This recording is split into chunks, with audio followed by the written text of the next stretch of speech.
አንድ አምላክ በሚሆን በአብ በወልድ በመንፈስ ቅዱስ ስም መስከረም 16 በዚች ቀን ከጌታችን ኢየሱስ ክርስቶስ መቃብር ላይ ቤተ ክርስቲያን የታነጸችበትና የተቀደሰችበት ነው። ደግሞ በኢየሩሳሌም አገር ንግሥት እሌኒ የገለጠቻቸው የከበሩ ቦታዎች ሁሉ የተሰሩበትና የከበሩበት ሆነ።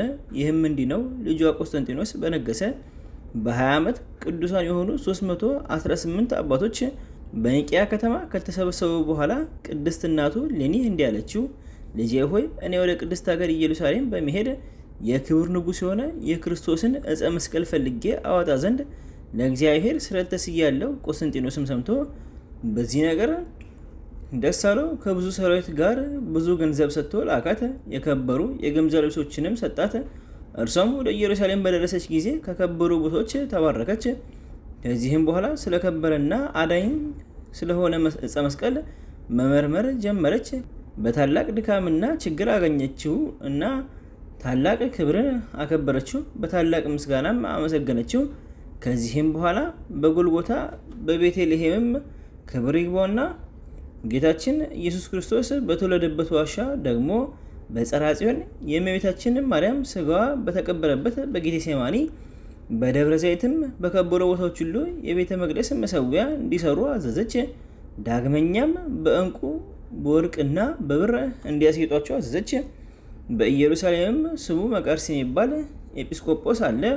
እርሱም ንግሥቲቱ እሌኒን እንዲህ ብሎ መከራት፣ ይህን እንዲያትስሪ ከጥቂት ዘመናት በኋላ በዚህ ሀገር ሊነግሱ አሕዛብ ይመጣሉ፣ ሁሉን ይማርካሉ፣ ቦታዎችንም ያፈርሳሉ፣ ወርቁን ብሩን ዕንቁን ይወስዳሉና፣ ነገር ግን ጠንካራ የሆነ የማይናወጽ የማይፈርስ ጥሩ ሕንፃ እንድትሰሪ ይገባል። ከዚህ የሚተርፈውንም ለድሆችና ለችግረኞች ስጪያቸው አላት። እርሷም የአባ መቃርስን ምክሩን ተቀብላ መኳንንቱ ሁሉ ለአባ መቃርስ በመታዘዝ በከበሩ ቦታዎች ሁሉ አብያተ ክርስቲያናት እንዲያንጹ አዘዘቻቸው። ከዚህም በኋላ ንግሥት እሌኒ ወደ ልጇ ንጉሥ ቆስጠንጢኖስ በተመለሰች ጊዜ በኢየሩሳሌም ያደረገችውን ሁሉ ነገረችው። ሰምቶ እጅግ ደስ አለው። እንደገና ሌላ ብዙ ገንዘብና ሕንፃውን ተቆጣጥሮ የሚሰሩ ሹሞችን ላከ።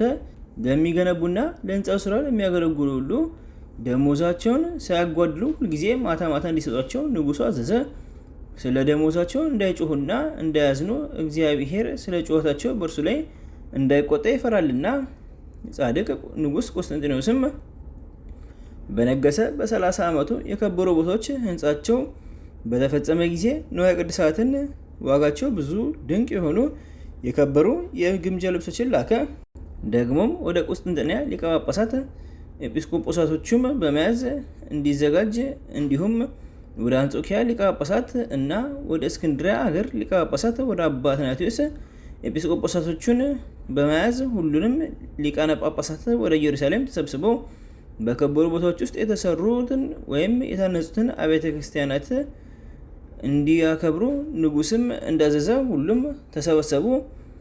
እስከ መስከረም ወር 16 ቀን ኑረው በዚያች ቀን ሁሉም አብያተ ክርስቲያናት መሠዊያቸውንም አከበሯቸው።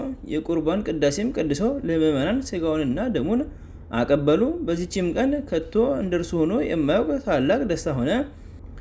የከበረ መስቀልንም በመሸከም በእነዚያ በከበሩ ቦታዎች ሁሉ ዞሩ። በውስጣቸውም ለእግዚአብሔር ሰገዱ፣ አመሰግኑትም፣ መስቀሉንም አከበሩት። ወደ ሀገሮቻቸውም በሰላም በፍቅር ተመልሰው ገቡ። ለእግዚአብሔር ምስጋና ይሁን። በመስቀሉ ኃይል ሁላችንም የክርስቲያን ወገኖች ይጠብቀን ለዘላለሙ አሜን። በዚችም ቀን በፋርስ ንጉሥ አሜኔሶር እጅ ተማርኮ ወደ ነነዌ ሀገር የተወሰደ ከነፍታሌም ነገድ የገባኤል ልጅ ጦቢት አረፈ።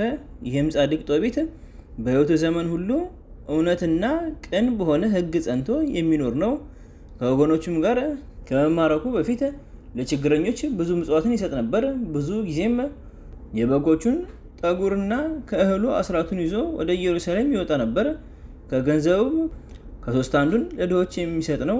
በዚያ ጊዜ ሕዝቡ ሁሉም ክደው በዓልና ደማሊ ለሚባሉ ጣዖታት ይሰዉ ነበር። ወገኖቹም ወደ ነነዌ በተማረኩ ጊዜ ሁሉም የአሕዛብን እህል በሉ። እርሱ ግን ሰውነቱን ይጠብቅ ነበር፣ የአሕዛብን መብል እንዳይበላ እግዚአብሔርን ያስብ ነበር። በአንዲት ዕለትም በአደባባይ የወደቀ በድን አግኝተው ነገሩት። ወዲያውኑ እህል ሳይቀምስ ተነስቶ ሄደ። ፀሐይም እስከሚገባ ወደ አንድ ቤት ውስጥ አስገብቶ አኖረው። ፀሐይ ሲገባም ቆፍሮ ቀበረው። በዚያች ሌሊትም እንደ ኃጢአተኛ ሆኖ በእድሞውም ላይ ወፎች መኖራቸውን ስላላወቀ ፊቱን ገልጦ ሳለ ኩሳቸውን ከዓይኖቹ ላይ ጣሉበት። ዓይኖቹም ተቃጠሉ፣ ከእርሳቸውም ጢስ ወጣ፣ ታወሩም። ባለመድኃኒትም ሊያድነው አልቻለም። በዚያንም ጊዜ ጦቢት ወደ እግዚአብሔር እንዲህ ብሎ ለመነ። አቤቱ በቸርነት አስበኝ፣ ወደ ችግረኝነቴም ተመልከት። ለመማረክና ለመዘረፍ ባደረከኝ በእኔና በአባቶቼ ኃጢአት ተበቅላ አታጥፋኝ። አሁንም በፊት ደስ የሚያሰኝ ነገር አድርግ። ከመኖር ሞት ይሻልኛልና በሞት እሰናበት ዘንድ አፈርም እሆን ዘንድ ነፍሴን የሚቀበል መልአክ እዘዝ። በዚያችም ዕለት የራጉኤል ልጅ ሳራን በጭኗ ያደረ ክፉ አስማንዲዮስ የሚባል ጋኔን ለ7 ባሎች አጋብተዋት ወደ እርሷ ሁሉንም ስለገደላቸው ስለዚህ የአባቷ አገልጋዮች ያሽሟጥጧት ነበርና ከሽሙጣቸው ያድናት ዘንድ እያለቀሰች ወደ እግዚአብሔር ትለምን ነበር። ጸሎቷና የጦቢት ጸሎትም በልዑል እግዚአብሔር በጌትነቱ ልዕልና ፊት ተሰማ። ጦቢትም በገባኤል ዘንድ አደራ ላስጠበቀውን የብሩን ነገር አሰበ። ልጁ ጦቢያንም ጠርቶ ሳልሞት በገባኤል ዘንድ አደራ ያስጠበቁትን ብር ትቀበል ዘንድ ከአንተ ጋር የሚሄድ በደሞዝ የሚቀጠር አሽከር ፈልጋለሁ። ጦቢያም አባቴ ሆይ ያዘሰኝን ሁሉ አድርጋለሁ አለ። ከዚህም በኋላ አሽከር ሊፈልግ ሄደ። ቅዱስ ሩፋኤልንም አሽከር በሚሆን ሰው አምሳል አገኘው። እርሱም ከጦቢያ ጋር መጣ። ስሙንም አዛርያ አለው። ጦቢትም ላካቸው። ሲሄዱ በመሸ ጊዜ ወደ ጤግሮስ ወንዝ ደረሱ። ጦቢያም ገላውን ይታጠብ ዘንድ ወረደ። ታላቅ አሳም ሊውጠው ተወረወረ። ሩፋኤልም ጦቢያን አሳውን ያዘው፣ አትፍረው፣ ረደውና ጉበቱን ልቡንና አሞቱን ያዝ አለው። እርሱም እንዳዘዘው አደረገ። ጦቢያም ሩፋኤልን አንተ ወንድሜ አዛርያ ይህ የአሳ ሞት ጉበቱና ልቡ ምን ያደርጋል አለው። አዛርያ የተባለ መልአክም እንዲህ ብሎ መለሰለት፣ ጋኔን ያደረበት ሰው ወንድ ወይም ሴት ጉበቱንና ልቡን ከደቀቀ ዕጣን ጋር ያጤሱለት እንደሆነ ጋኔን ይሸሻል። ሐሞትም ዓይኖቹ የታወሩ ሰውን ቢኩሉት ይድናል። ሁለተኛም የራጉኤልን ልጅ ሳራን ያገባ ዘንድ ተናገረው። እግዚአብሔርም ይጠብቀዋልና እንዳይፈራ አጽናናው። ወደ ራጉኤል ቤትም በደረሱ ጊዜ ሳራ ተቀብላ ደስ አሰኘቻቸው። ከዚህም በኋላ ጦቢያ ሳራን ወደዳት። እርሷንም ይሰጠው ዘንድ አባቷን ጠየቀው። አባቷም ለ7 ባሎች አጋብቷት 7ቱም እንደሞቱ ነገረው። ጦቢያም የእግዚአብሔር ፍቃድ ይሁን አለ። ወደ ጫጉላ ቤትም ባገባቸው ጊዜ ሩፋኤል የነገረውን ቃል አስታወሰ። የአሳውንም ጉበትና ልብ ከደቀቀ ዕጣን ጋር አጤሰ። ያን ጊዜም አስማንዲዮስ የተባለ ጋኔን ሸሸ። መልአክ ሩፋኤልም ይዞ ለዘላለሙ አሰረው። ጦቢያም ሚስቱን ሳራን ይዞ ደስ ብሎት ወደ አባቱ ቤት ተመለሰ። አባትና እናቱም በደስታ ተቀበሉት። የአባቱን ዓይኖች በኳለ ጊዜ እንደ ጭጋግ ሆኖ ከዓይኖቹ ተገፈፈ። ዓይኑን አሸ፣ ወዲያውኑ ድኖ ልጁን አየ። ከዚህም በኋላ የከበረ መልአክ ቅዱስ ሩፋኤልን ራሱን ገለጠላቸው። ብዙ ነገርም ነግሯቸው ወደ ሰማይ አረገ። ከዚህም በኋላ ከወገኖቹ ጋር ተድላ ደስታ አደረገ። ክብር ይግባውና ስለ ክርስቶስ መከራ እንዲህ ብሎ ትንቢት ተናገረ።